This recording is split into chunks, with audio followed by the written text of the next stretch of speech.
السلام علیکم۔ دنیا کے 3 دلخراش جملے شامی بچے نے دم توڑتے وقت کہا تھا، میں اپنے رب کو جا کر سب بتاؤں گی۔ لڑائی کے دوران عراق کے بچے نے بھاگتے ہوئے صحافی سے کہا، انکل میری ویڈیو مت بنائیں، میں بے عجاب ہوں۔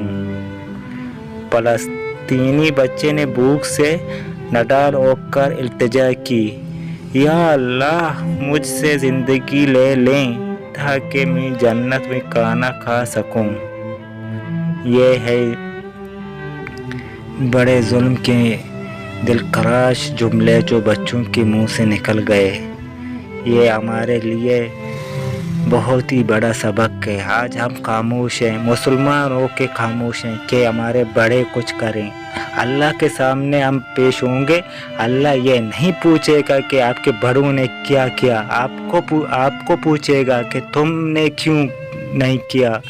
کیا ہم اتنے کمزور ہیں کہ اپنے مسلمان بھائیوں کے لیے آواز نہیں اٹھا سکتے؟ کیا ہم اتنے کمزور ہیں کہ مسلمان بھائیوں کے لیے بد دعا نہیں کر سکتے؟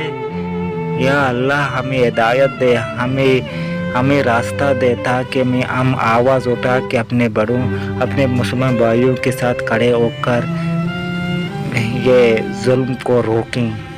آج دیکھیں کتنا فلسطینیوں پر کتنے ظلم ہو رہے ہیں، ہم دیکھ رہے ہیں مگر کچھ نہیں کر رہے۔